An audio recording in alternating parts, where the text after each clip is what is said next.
Estamos examinando o livro do profeta Isaías, hoje o capítulo 29.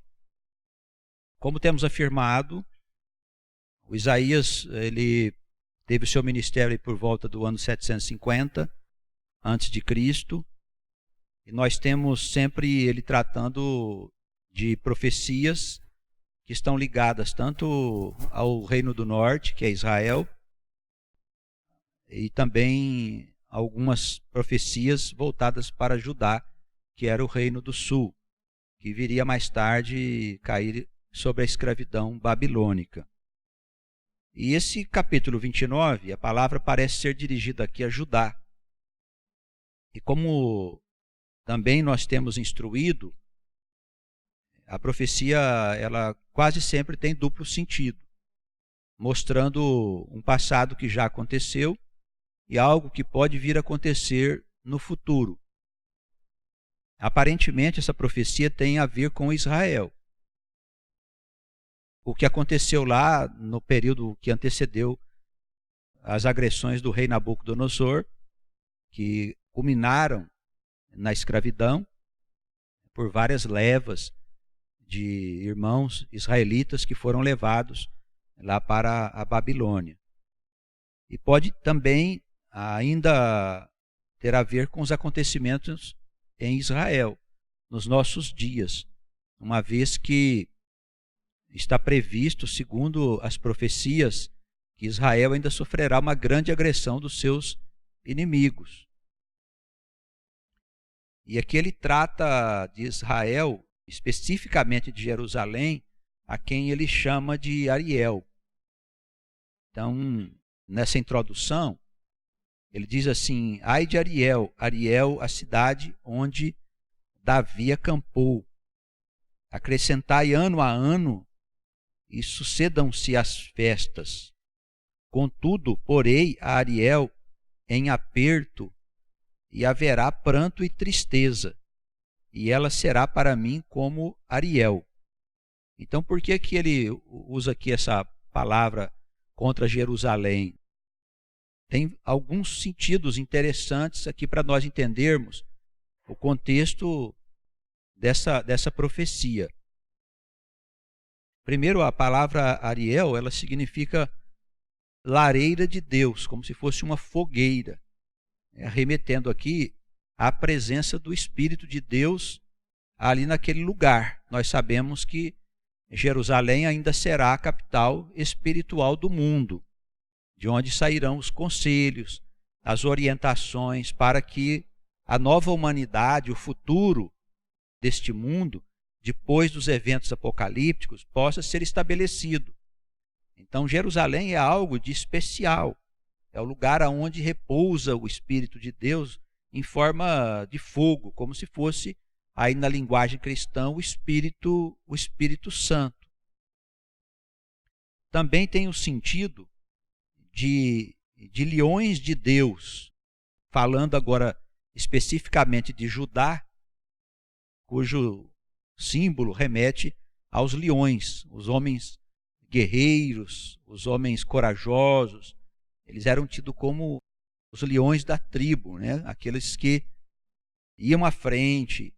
Então, Ariel aqui tem essa conotação de uma cidade onde está presente o Espírito de Deus e aonde se ajuntarão ali os homens corajosos. Esses espíritos, essas almas que fazem parte deste povo, especialmente de Judá. Nós sabemos ser o responsável pela futura administração do planeta, desse povo escolhido há muito tempo e trabalhado por Deus, essas almas trabalhadas e amadurecidas para que no futuro elas possam ser personagens que possam dar vida, voltar a organizar a existência das nações e tudo que ainda vai ser destruído pelos eventos apocalípticos. Então, com a casa de Judá, que é a casa de Davi, né, Deus fez um pacto. E ele disse que dali sairia o profeta, aquele homem que estaria à frente das profundas transformações que já estão acontecendo no mundo. Então, no nosso ponto de vista, este profeta é Jesus, o filho de José. pela descendência carnal, é descendente de Davi, que o José pertencia a essa tribo, a tribo de Judá. E nessa concepção, evidentemente, Jesus não é filho do Espírito Santo, conforme a teologia católica evangélica. Nós devemos olhar sempre o ponto de vista das Escrituras do Antigo Testamento como se fosse um alicerce seguro para a gente poder avançar no entendimento das coisas. E aquilo que não estiver em concordância com este alicerce, com esses fundamentos das Escrituras hebraicas, nós devemos, evidentemente, respeitar por ser artigo de fé de nossos irmãos, mas deixar de lado, não termos essas informações como se fossem ensinamentos. A concepção de que Jesus seria filho do Espírito Santo é uma concepção católica, ligada ao cristianismo.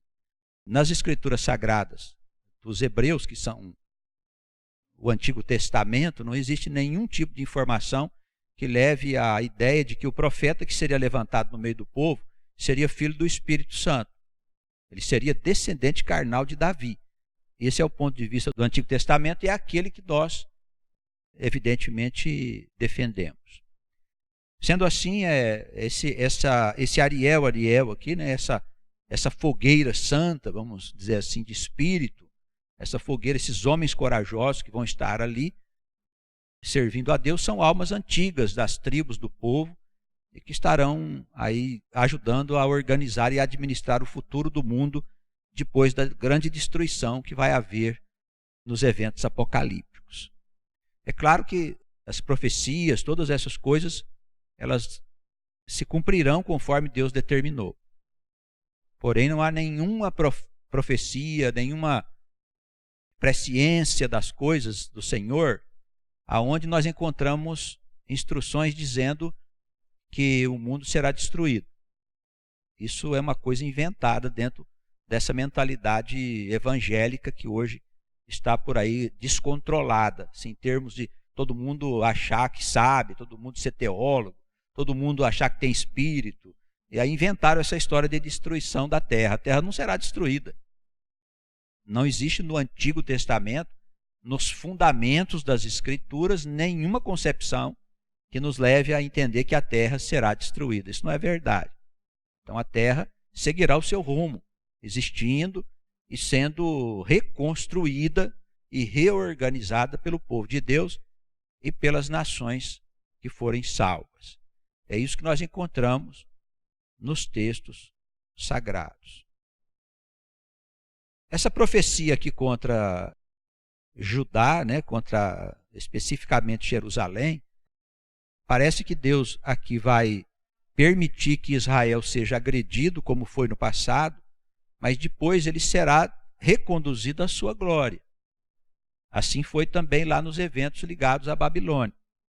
Depois dos 70 anos de escravidão, o povo voltou para Jerusalém, reconstruiu a cidade, os muros, e a nação passou por uma grande mudança, tendo a partir de então se organizado a cultura dos judeus, os seus livros, começando assim a atividade nas sinagogas e todas as coisas que hoje nós conhecemos como um patrimônio de conhecimento e de fé dos judeus. Naquele modelo, Israel foi levado de novo à glória. Voltou da morte para a vida, também usando aí algumas profecias que tratam desse tema. E nós acreditamos que o Israel dos nossos dias, ele não tem como se livrar de uma agressão profunda dos seus inimigos, que na verdade são os mesmos inimigos daquele tempo, que estão lá em volta deles, né? Como hoje nós sabemos, né? Os inimigos antigos. E as nações continuam lá, com o mesmo desejo, né, de destruir, com a mesma sanha, de ir contra Israel, de expulsar Israel de lá. Então, o espírito é o mesmo, que ao longo da história vai se repetindo, até que se concretize o plano de Deus. Então, no capítulo 29, a gente vê Deus permitir que Israel seja agredido, que o seu povo ele fica como se fosse perdido, sem saber o que está acontecendo, mas Deus diz que ele depois vai reconduzir Israel à sua glória, e dessa vez será a glória definitiva, né? Ele será colocado como povo de Deus, como o cabeça de todas as nações, para que o reino seja estabelecido, e esse reino, segundo as profecias, ele é um reino que não passará jamais. É o estado definitivo da civilização. Vamos seguir aqui então com a nossa leitura.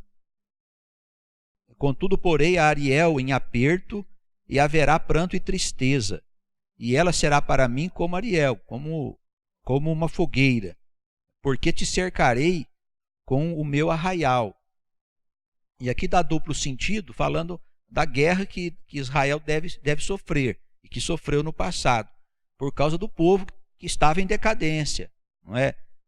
Hoje até estávamos falando sobre o Estado de Israel, eu e um dos irmãos da comunidade, e nós falávamos que hoje há uma grande organização em Israel, mas de natureza material. Existe lá a religião, o judaísmo, como tem aqui no Ocidente o cristianismo, dividido em tantas facções, como também o cristianismo é dividido em muitas igrejas. E sendo assim, é o mesmo espírito, é o mesmo povo. E uma coisa que nós achamos muito estranha também nessa nossa conversa, né, é que o Estado de Israel é laico. Lá quer dizer o quê? Que o governo lá é de homens, não é um governo de Deus.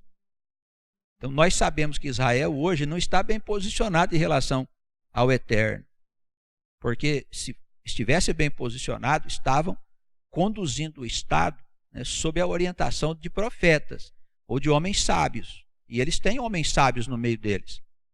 Então Israel tem os mesmos problemas dos outros países, e por isso, por ser Israel, por ser a luz do mundo, por ser o lugar aonde o Senhor esteve muitas vezes revelando as suas verdades, Israel será agredida pelos seus antigos inimigos. Te cercarei, pois, com o meu arraial, e te sitiarei com baluartes, e levantarei trincheiras contra ti. É Deus que está falando que vai levantar baluartes, e vai cercar e permitir que o inimigo possa atacar Israel. É Deus que faz. Deus faz todas as coisas. Entendendo assim, a gente vê que, embora quando começar a guerra e quando os transtornos vier sobre esta humanidade, nós vamos ficar assustados e as pessoas vão ficar meio perdidas, como bêbadas, né? Aqui tem uma expressão aqui para baixo que mostra o povo perdido. É como se estivesse sem saber o que está acontecendo. Mas existe um poder que está governando todas as coisas, e é o próprio Deus. É Ele que permite que seja assim, para enfraquecer o povo de hoje, dos nossos dias. E é claro que a instrução não se aplica só a Judá, só aos judeus, mas também aos cristãos, que estão fazendo coisas semelhantes, vivendo distanciados do verdadeiro Deus, do Deus de Israel, que certamente não está muito preocupado com a prosperidade material dos povos. Não está preocupado com isso, em termos de riquezas e tal. Deus tem outro plano, é outro projeto. Então é Deus que permite. Serás abatida, diz ele, falarás debaixo da terra, como se estivesse no pó. A tua fala desde o pó sairá fraca, e será a tua voz debaixo da terra, como a de alguém que tem um espírito familiar. E a tua fala assobiará desde o pó. Então, ele fala assim, que o povo de Deus será enfraquecido no seu espírito. E o espírito que vai falar com ele é como se fosse o espírito de alguém que tem um espírito familiar. O que é espírito familiar? É espiritismo. Espiritismo. Quando a pessoa procura um espírito para falar com ele, ele está falando sempre num nível mais baixo, num nível mais perto da terra, mais perto do pó. Por isso que a prática do espiritismo não é desejável por Deus. Não quer dizer que não seja possível. Não está dizendo que não é possível. Mas o povo de Deus, Deus quer que este povo tenha uma sintonia com um plano mais elevado, dizendo aí numa linguagem espiritualista, para os irmãos entenderem. Um plano mais elevado. Então, se você pode falar com o dono da casa, o que você vai falar com os empregados? Os espíritos não passam de empregados. Os espíritos estão atuando num nível mais baixo. Então, dos espíritos, nós não poderemos obter coisas muito elevadas. Quando a gente pega aí um livro desses que são ditados pelos espíritos, as revelações dos nossos dias são revelações óbvias. Eles não escrevem coisa alguma que seja de uma natureza superior. São histórias que, se você não ler, você não vai perder nada. São obviedades. São mensagens vindas dos espíritos. Por isso nós precisamos entender que o nosso Deus, quando ele fala de espíritos familiares, ele está falando daqueles que praticavam o espiritismo. Naquela época já se praticava evocações de espíritos. Não é que é o Satanás e essas coisas que os pastores evangélicos inventaram, não. É possível sim falar com espíritos, de almas que já pessoas que já morreram. Chamar essas almas através de pessoas sensíveis aí e falar com os espíritos, com essas almas. Mas isso, para nós que somos o povo de Deus, não tem nenhuma utilidade. Deus quer que a gente fale diretamente com Ele. Pode falar diretamente com Deus? E por que não?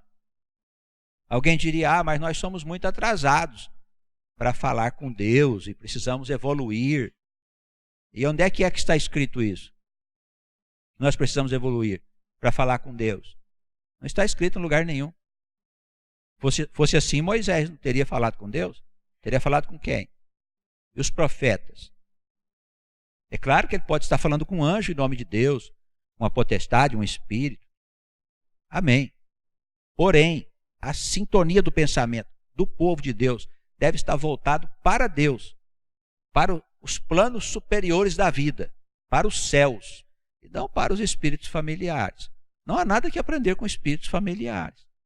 Embora nós os amemos, os respeitemos, porque os nossos familiares que já morreram, eles continuam existindo do outro lado. Existe uma vida do outro lado, uma atividade. Isso faz parte das relações entre o mundo visível e o mundo invisível, que são relações naturais. As almas nascem, elas desenvolvem a sua experiência, depois o corpo morre, a alma se desprende, ela passa um certo tempo na eternidade e volta novamente a iniciar uma nova vida e continua a sua existência aqui na Terra, que é o lugar da sua habitação. Isso muda também um pouco. Aqui é o lugar onde nós habitamos, não é o céu não. Tá? A gente vai de vez em quando lá, mas é só para dar uma voltinha, né? Um passeio na eternidade, falar um oi para Deus, olá Senhor, e volta para poder continuar trabalhando. Tá bem, irmãos?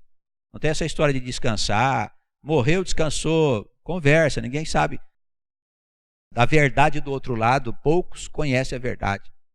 Não descansa coisa nenhuma, aí que começa a existência da alma, que tem que se haver com as coisas que ela fez, com as coisas que ela deixou de fazer, com os males que ela realizou quando esteve na terra, as consequências das suas obras durante a sua existência terrena.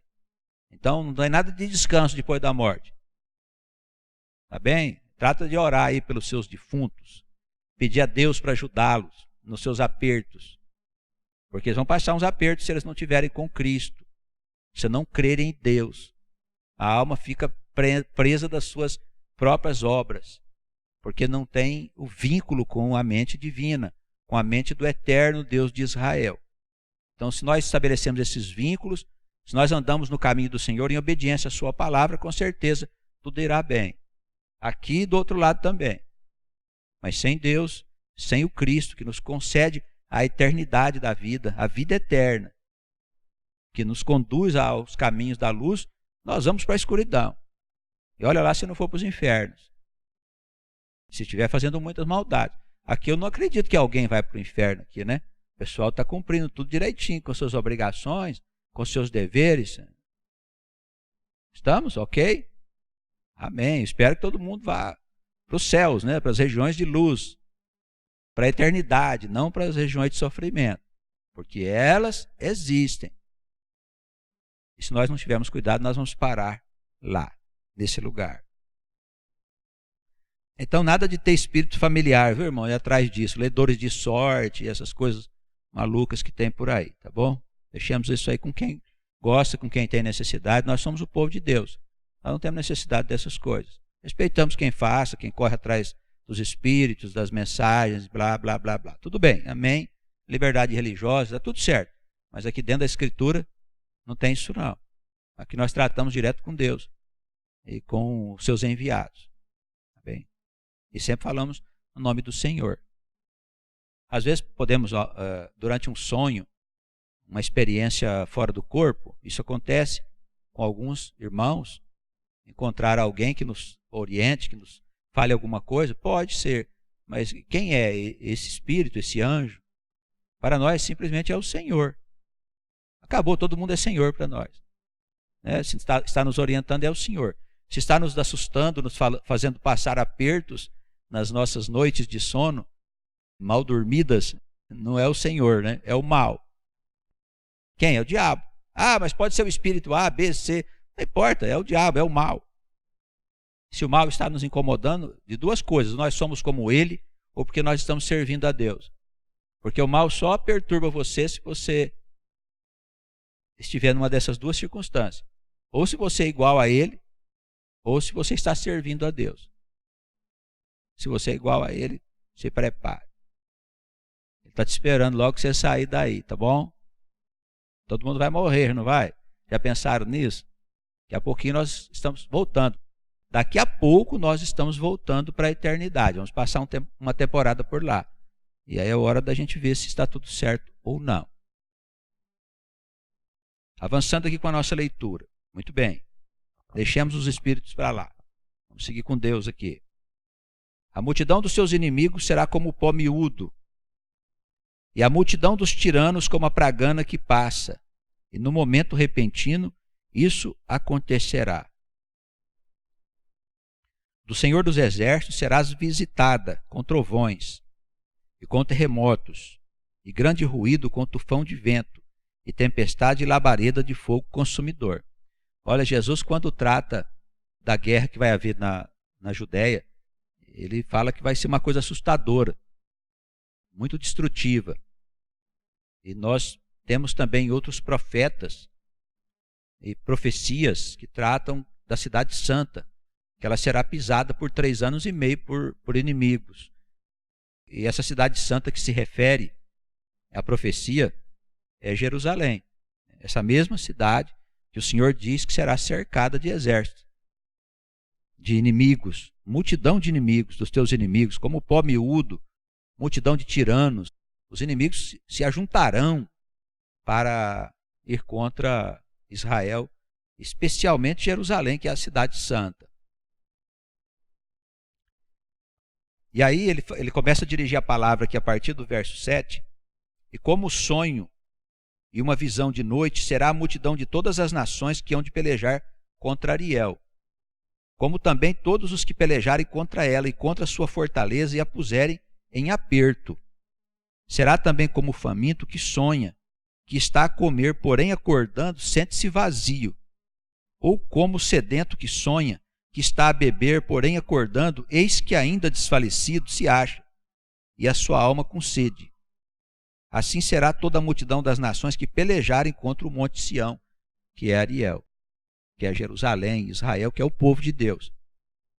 O que Deus quer dizer aqui nessa profecia é que ele vai permitir que os inimigos se ajuntem contra Israel, contra Jerusalém. Mas que esses inimigos vão só pensar que eles estão sendo vitoriosos. Então ele vai deixar o inimigo ir lá porque ele quer colocar Israel no lugar dele. E ele faz isso com sofrimento. Às vezes nós estamos fora de rota com Deus, né? Nós estamos na igreja, mas estamos fazendo doidice lá fora. Não estamos andando nos caminhos do Senhor, estamos deixando de cumprir com as nossas tarefas com o Senhor. Aí o Senhor vai ajustar a nossa vida. Então ele deixa que os inimigos se aproximem de nós. O mal, a doença, a enfermidade, uma tragédia, uma coisa louca. Por quê? Porque o Senhor quer nos ajustar. Ele quer ajustar a nossa alma, ele não quer nos castigar. Quer nos fazer o bem. Do mesmo modo ele está fazendo com Israel aqui. Só que aqui trata-se de inimigos, de guerra, que vão cercar Israel e invadir Jerusalém. E pisar a cidade santa por 1260 dias que é o mesmo que 3 anos e meio, ou 42 meses. A expressão é usada em várias profecias para falar desta época aqui. Os inimigos vão pensar que está tudo bem. Só que a hora que eles acordarem, vai ver que não está, não. Que Deus, na verdade, só permitiu que isso acontecesse, porque Ele vai trazer de volta Israel para a posição de glória, como Ele fez no passado. Então, a guerra que vai acontecer lá é uma guerra inútil para os inimigos. Os inimigos não vão vencer. Os inimigos de Israel não vão vencer Israel. Não é por causa de Israel, não, é porque essa é a vontade de Deus. É a vontade do Criador. E assim se cumprirá. Através dos homens, apesar dos homens. Tardai e maravilhai-vos, versículo 9. Folgai e clamai, bêbados estão, mas não de vinho. Andam titubeando, mas não de bebida forte. Eles ficam perdidos, né? O povo de Deus fica perdido. E olha só, o Senhor derramou sobre vós um espírito de profundo sono e fechou os vossos olhos, vendou os profetas e os vossos principais videntes. Por isso, toda visão vos é como palavras de um livro selado, que se dá ao que se sabe ler, dizendo, lê isso, peço-te. E ele dirá, não posso, porque está selado. Ou dá-se o livro ao que não sabe ler, dizendo, lê isso, peço-te. E ele dirá, não sei ler. Então, essa cegueira do povo de Deus é também permitida por Deus, para que as coisas se cumpram no tempo devido. Nesse tempo, quando Israel for agredida, haverá uma comoção no mundo inteiro, não só de judeus, mas também de cristãos. Porque os cristãos achavam que as coisas iriam se passar de um outro modo. Os cristãos, eles imaginam coisas que não são verdade. Então, nessa época, o povo de Deus vai ficar se perguntando por que Deus permitiu. Então, a palavra quer dizer, olha, foi Deus que permitiu que fosse assim. Ele fez o povo não enxergar a verdade, porque teria que acontecer no tempo devido o ajuntamento das tribos de Israel, para que fosse feita só uma nação. Há muitas ovelhas ainda a serem resgatadas em todo o mundo. Por isso ainda não se estabeleceu a verdade em Israel e nem nas demais nações. Então, no tempo certo, as coisas acontecerão. Não adianta eles quererem entender isso fora de tempo, porque Deus é Deus que não permite. É como se a pessoa não soubesse ler, é como se ela pegasse um livro e ele estivesse selado e não pudesse ser aberto para poder a pessoa ler. O verso de número 13 é uma passagem que está citada por Jesus em Mateus no capítulo 15, versículos 8 e 9. O Senhor disse, este povo se aproxima de mim com a sua boca e com seus lábios me honram, mas o seu coração se afasta de mim. E o seu temor para comigo consiste só em mandamentos de homens, em que foi instruído. Isso é importante, irmãos, para a gente saber o atual estado que se encontra as religiões. E eu estou aqui me referindo ao judaísmo e cristianismo. Não estou me referindo a outras religiões. Ao judaísmo e cristianismo. O triste estado em que se encontra o nosso povo. Jesus citou aqui os fariseus. Os irmãos devem se lembrar daquela passagem de comer com as mãos limpas, que era uma tradição que os fariseus tinham colocado nas práticas, os anciãos, os mais velhos, tinham colocado nas práticas religiosas, de lavar as mãos antes de comer e tudo mais. E eles questionaram Jesus a respeito dos discípulos não fazerem isso, né? Isso era uma contradição em relação às leis estabelecidas pelos antigos. Aí o Senhor quis dizer aqui, ó, vocês inventaram coisas que não pertencem à lei de Deus. E hoje tem muitas práticas dentro das igrejas e da teologia cristã que não tem nada a ver com a verdade de Deus, que são invenção de homens, são doutrinas criadas por homens. Muitas pessoas hoje ligadas ao cristianismo e mesmo ao judaísmo foram instruídos em coisas que são invenção dos homens e que não são instruções do nosso Deus, do Deus verdadeiro. Por isso Jesus, ao questioná-los, diz, olha, vocês, na verdade, falam de mim, mas estão longe de mim, falam com os lábios que estão perto de mim, mas o seu coração está bem longe. Então nós precisamos fazer uma profunda reflexão, irmãos, se nós estamos falando de uma doutrina que é de cima ou de baixo. Doutrina de homens. O que é uma doutrina de homens? Ela trata somente das coisas terrenas. Não trata das coisas eternas, das coisas espirituais. Hoje o que mais se fala dentro das igrejas é de coisas ligadas às riquezas e prosperidade. As igrejas viraram um verdadeiro balcão de negócios, aonde os pastores prestam serviço para as pessoas, frequentemente sob pagamento de quantias bastante consideráveis. Não é? Aí veste-se com isso de ofertas, de dízimos, de desafios, de um mundo de coisas que não tem nada a ver com Deus, nem com as escrituras sagradas. Isso são doutrinas de homens, não são doutrinas que vieram do Senhor. E a palavra de Deus vem repreender o povo. Vem repreender o povo. Este povo se aproxima de mim e com sua boca e com seus lábios me honram. Mas o seu coração se afasta cada vez mais. E o seu temor para comigo, o respeito que tem com Deus, consiste apenas em mandamentos de homens, ensinamentos que os homens criaram, nos quais as pessoas foram instruídas. Então nós precisamos ser instruídos diretamente das Santas Escrituras. Os crentes precisam deixar de ouvir conversa de pastor e de padre. Entendeu? Os crentes, o povo de Deus, os cristãos precisam começar a comprar as suas Bíblias e ler as suas Bíblias para entender as coisas do nosso Deus. Não confie em pastores e padres, porque nem sempre eles estão ensinando coisas que vêm de cima.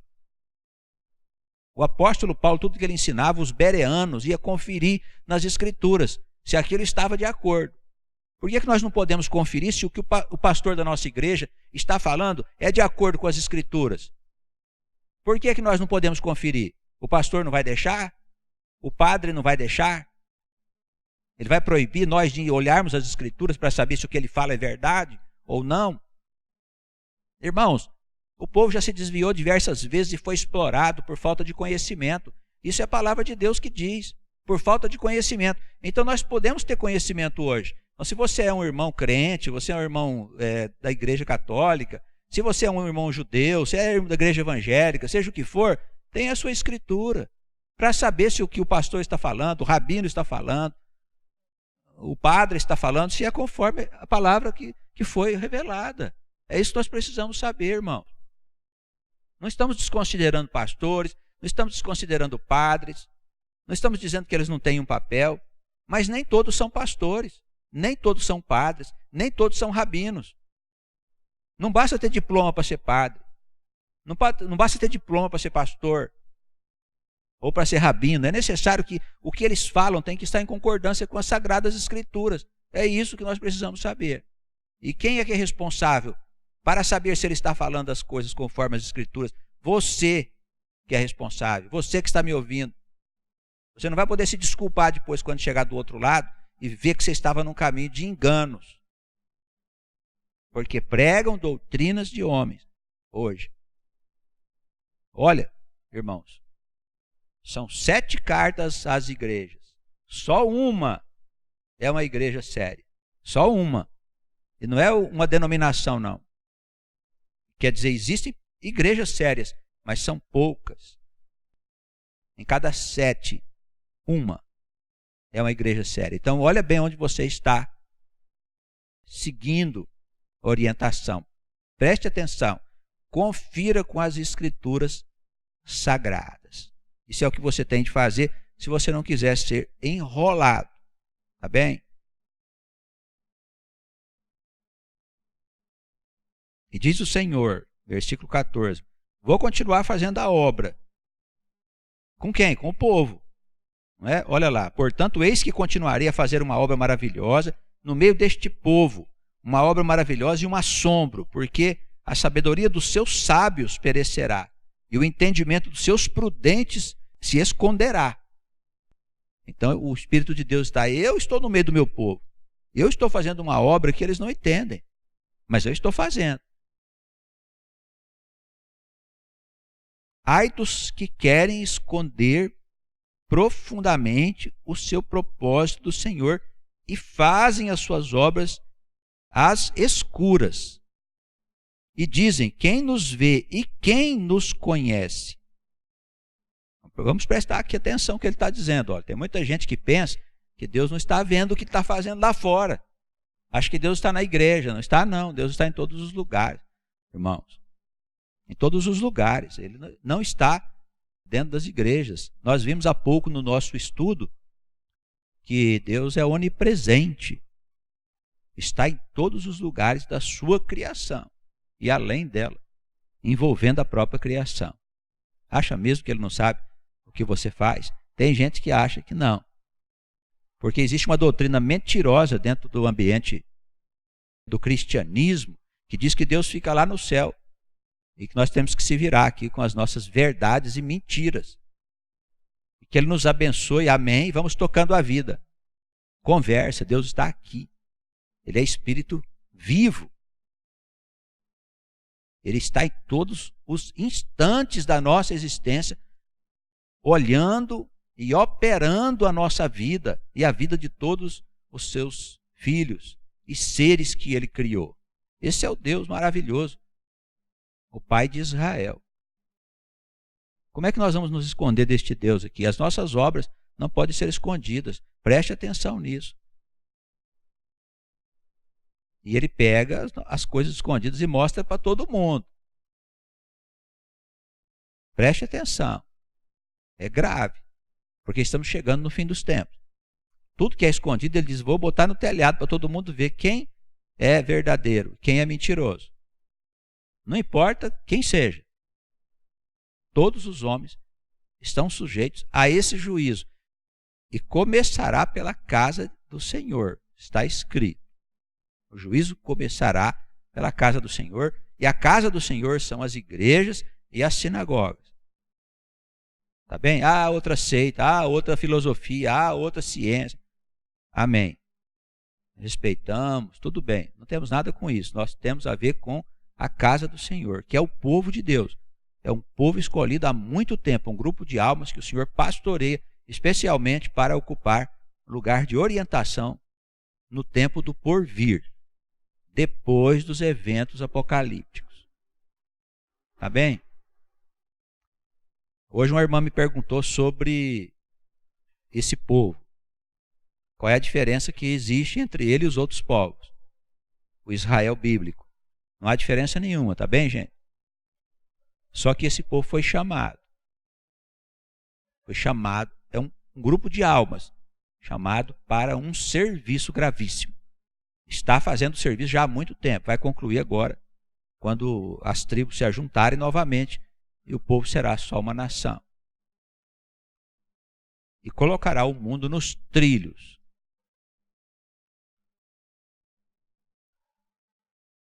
Vós tudo perverteis, como se o oleiro fosse igual ao barro. E a obra dissesse do seu artífice: não me fez. E o vaso formado dissesse do oleiro: nada sabe. Isso aqui é muito importante para a gente entender que tem gente dentro da casa do Senhor que se guia pelos seus próprios pensamentos, como se Deus não soubesse o que está fazendo, como se ele não dependesse de Deus. Tem gente que é Deus de si mesmo. Aqui na igreja tem uns desses, né? Qualquer dia eu vou dar um puxão de orelha neles. É pastor de si mesmo. Não houve orientação de ninguém. Já sabe. Tem alguns que tu não consegue nem conversar com ele, né? Vai conversar, o sujeito já sabe. Por que isso? Está cheio do espírito dele mesmo. É esse aqui que acha que não existe oleiro. Não existe oleiro. É dono dos seus próprios pensamentos, da sua própria doutrina. Irmãos, a igreja é a escola. A igreja não é lugar, um ajuntamento de sábios que vem aqui dizer das suas verdades. Não é isso, não. Nós não estamos numa escola de filosofia. Isso aqui não é lugar onde os filósofos discutem seus pensamentos. Presta atenção. Os mais velhos são os instrutores. Eles aprendem entre eles, discutem entre eles, e Deus revela aos mais velhos os ensinamentos para passar para os mais novos. Isso é um lugar de formação e instrução da alma. A igreja deveria ser uma escola. Nem é. É lugar de culto. Como se Deus quisesse ser cultuado, adorado. Só mesmo na Samaria, né, para ter uma coisa dessa. Só mesmo, né, porque cristão e samaritano é a mesma coisa. Não dá, irmãos. Nós temos que começar a entender que Deus quer nos instruir, nos ajudar. Então, se eu não abrir meu coração, deixar o oleiro trabalhar, deixar Deus me instruir, aí não vai, não tem como. Se você pode se instruir sozinho em casa, por que você vem na igreja? E tem gente que pensa que tem Deus, né? Ah, não, Deus anda comigo, me instrui em casa, tal. Tudo bem. Vai firme. A sua vida é uma coisa maravilhosa, né? Deve ser uma, né? Você que tem Deus aí andando com você, dá uma olhada na tua vida aí, vê se é a vida com Deus. Vê a confusão que é a tua vida. Teus filhos, tua mulher, teu marido, tuas dívidas, que você não paga tuas contas, porque Deus não te sustenta direito, porque você não é o que você pensa. Então a pessoa precisa olhar para si mesmo. A sua vida testemunha a teu favor ou contra você. Se você está andando com Deus ou não. Mas se você tiver um Deus que está te sustentando, está tudo bem, maravilhoso, você vai fazer o que na igreja? Fica em casa. Fica lá com o seu Deus. Aqui é um lugar onde o povo se reúne para que os mais velhos instruam os mais novos. É um sistema de hierarquia, funciona assim. Aí chega o novato, não, o novato quer saber mais do que o outro que está na frente dele, mais velho, mais experimentado, mais estudado. Dá licença, não é assim, irmãos. Ah, mas Jesus tinha 30 anos. Amém. Quer se comparar a Jesus? Vamos buscar a cruz. Não, sabedoria, você é sábio. Jesus tinha 30 anos, era sábio, mas morreu na cruz. Você quer uma? Vamos cair na real, irmãos? Vamos acordar? Porventura não se converterá o Líbano? Aí ele fala da restauração de Israel. Não poderia eu transformar o Líbano numa terra fértil? Um campo fértil não poderia transformá-lo num bosque, diz o Senhor, na restauração. E naquele dia os surdos ouvirão a palavra do livro, e dentre a escuridão e dentre as trevas os olhos dos cegos as verão. Falando agora da restauração de Israel, da recondução de Israel à sua glória. E os mansos terão gozo sobre o gozo no Senhor. Os necessitados entre os homens se alegrarão no Santo de Israel. Quem que é o Santo de Israel? É o Senhor. Alguns os chamam de Jesus, outros de Adonai, mas é o Senhor. O Senhor dos judeus não é diferente do Senhor dos cristãos. Se existe diferença, inventaram. Nós vamos ver isso mais adiante. Inventaram, não há diferença. É o mesmo Senhor porque é o mesmo povo. É o mesmo povo, olhando pelo ponto de vista da eternidade da alma e das suas vidas que se sucedem constantemente. As almas nascem constantemente, se espalhando pelo mundo, cumprindo tarefas, missões, fazendo adiantar o planeta nos mais diferentes setores da vida humana. O tirano será reduzido a nada e se consome o escarnecedor. E todos os que se dão à iniquidade serão desarraigados. Falando do juízo final. Os que fazem culpado o homem por uma palavra e armam laços ao que repreende na porta, e os que sem motivo põem da parte dos justos, esses serão desarraigados. Mostrando que aqueles que perseguirem o povo de Deus serão desarraigados, serão tirados do mundo. É o juízo de Deus. Portanto, assim diz o Senhor, para concluir o capítulo, versículo 22. O Senhor que remiu a Abraão acerca da casa de Jacó. Jacó não será envergonhado. O que é Jacó? É a casa de Israel, né, irmãos? Vocês lembram, né, que o Jacó mudou de nome para Israel, aí teve os filhos, aí deu a origem às tribos. Os irmãos se lembram disso? Amém? Se lembram, né? Espero que sim. Então, Jacó não será agora envergonhado, nem agora se descorará a sua face. Mas quando ele vir seus filhos, obra das minhas mãos no meio dele, santificarão o meu nome, sim, santificarão ao santo de Jacó, e temerão ao Deus de Israel. E os errados de espírito virão a ter entendimento, e os murmuradores aprenderão a verdadeira doutrina. Amém? Então, é uma passagem profética importante para a gente saber que aquele modelo do passado, ele possivelmente vai se repetir de novo. O que aconteceu lá em Israel, no passado, em Judá, quando Judá foi destruído, vai acontecer agora de novo. Em Jerusalém, o Israel sendo agredido, para que depois ele seja restaurado e levado de novo à sua glória, dessa vez de forma definitiva. Bem, o Senhor nos abençoe e nos guarde no seu grande amor e misericórdia, e a todos os nossos amados irmãos que estiveram conosco nesse estudo. Amém.